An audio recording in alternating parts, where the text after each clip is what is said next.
Taking a ship as a war prize and putting it into service with your Navy is nothing new. Much rarer, however, are the ships that become beloved in their new nation and serve for decades.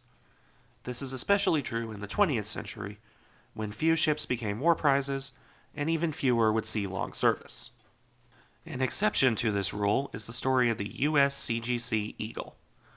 Beginning life as a training ship for the Kriegsmarine, she would end up in service in the United States following World War II. Her short service with her country of origin would transition to a long and fruitful service with the United States Coast Guard, a service that she continues to perform with pride to this day, such that she is a beloved sight along the Atlantic seaboard and, quite often, serves as an ambassador of sorts for the United States. However, as mentioned, her life began in the early years of the Third Reich. Laid down on February 15, 1936, she began life as Ship 508 in the Blumenvoss shipyard at Hamburg. Her launch on June 13th of the same year and commissioning on September 17th goes to show how simple she really was. Not terribly surprising, really, as she was simply a sail training ship. The next ship laid down by that yard, however, would be rather more famous and take much longer. After all, building Bismarck was hardly simple. In any case, the ship that came out did rather resemble a relic of a forgotten age. A three-masted bark, Horst Wessel, as she was then named, was a sailing ship first and foremost, though she did, and does, carry an auxiliary engine for emergencies. Displacing about 1,800 tons, due in large part to the fact she is built of steel in spite of her antiquated looks, she was actually quite a modern design for the time, under that skin-deep appearance. At 295 feet, 90 meters long, and with a beam of 39 feet, 12 meters, Horst Wessel was a decently big ship for her type, though not quite as large as, say, USS Constitution, to use a more familiar example. Under full sail on her three masts, she can manage about 19 knots, which is fairly fast for pure sail power. When using her diesel engine, her initial speed was a stately 10 knots by comparison. Refits in more recent years have given her a more powerful engine that can push her up to 17 knots under engine power. One might question the reason for building a sailing ship, even for training, in the 1930s.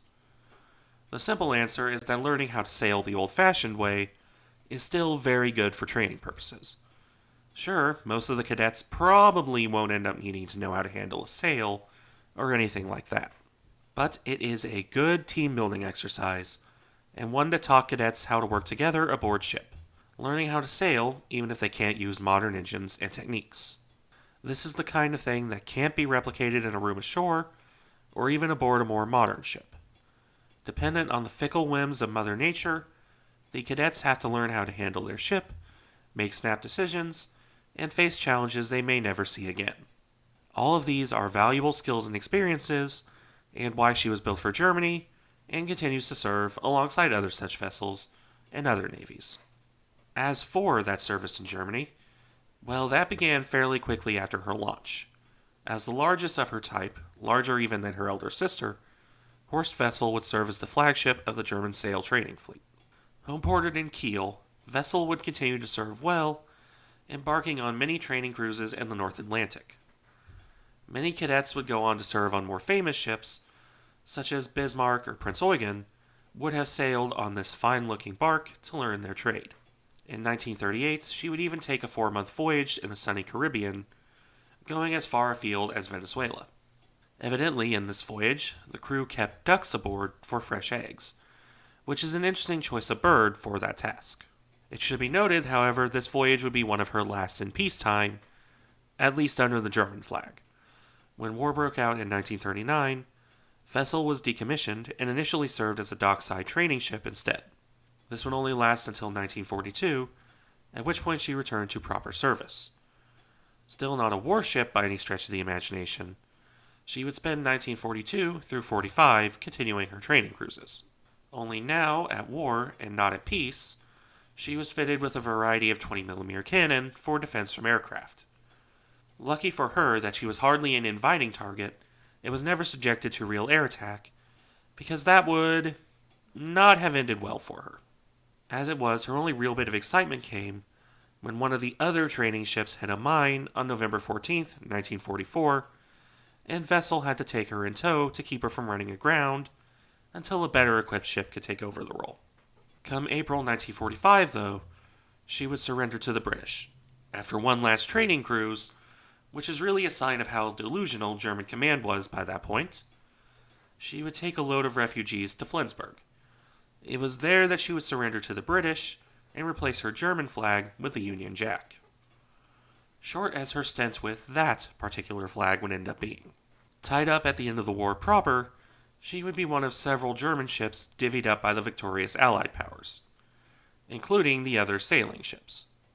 Now, similarly to Prince Eugen, there's a story that these ships were distributed in a drawing of lots by the Americans, British, and Soviets. Guess the French didn't get a seat at this table, but I digress. In this case, so the story goes, the Soviets initially drew Vessel. Some under-the-table horse trading would see the United States get her because the men present really wanted that particular ship. Regardless, while her older sister would end up with the Soviets, and eventually return to Germany as a museum ship after the end of the Cold War, Vessel would go to the United States. She would promptly be renamed Eagle and commissioned as a Coast Guard cutter. Hence the new title, USCGC, United States Coast Guard Cutter. I would say this new name is quite superior in its simplicity to being named for the man who was responsible for the Nazi Party's anthem. After sailing through a hurricane to the United States, mostly under control of her leftover crew, Eagle would begin her new career. The same as her old career, only under a new name and visiting new locales. This career has continued, largely uninterrupted, ever since. As one of two tall ships commissioned by the American military, alongside the Navy's USS Constitution. Unlike old Ironsides, Eagle routinely set sail with her crew of cadets to train them in both old-fashioned skills of sailing and more modern damage control techniques. Her permanent crew consists of 7 officers and 50 enlisted men, this swelling to 12 officers, 68 crew, and up to 150 cadets on her training cruises. However, as most of her service consists of these cruises, there's not a whole lot to cover here. The most exciting breaks from her mundane, if important, service comes from her serving as something of an ambassador, as I mentioned previously. Her nickname of America's Tall Ship comes from these missions of peace, the most notable of these being various races against other tall ships, quite often including her sister ships, which has spread as far afield as Portugal and Romania. One of these involved Eagle leading the parade of ships in New York Harbor during the bicentennial in 1976. Another, a few years prior in 1972, saw her return to Germany on request by the West German government. This was the first time she had seen her original homeland since 1946, which is perhaps less surprising than it seems. There was little need for a Coast Guard cadet voyage to go that far afield. Regardless, while there, she would visit Kiel and participate in a 5-day race against Gorschfach II, the successor to her older sister ship, as well as a Polish training vessel that was also ex-German. Unfortunately for Eagle, she would suffer multiple sails ripping, which cost her the race. It would, however, start a trend of her visiting Germany. She has been there multiple times, ranging from 1977 all the way to 2011. She has sailed as far from home as Australia or Chile, and has continued to showcase the United States Coast Guard to the world at large, even as she trains future generations of sailors. Recently refit to continue this role well into the 21st century, she remains in service to this day. Give her another decade or so, and she'll hit her centennial.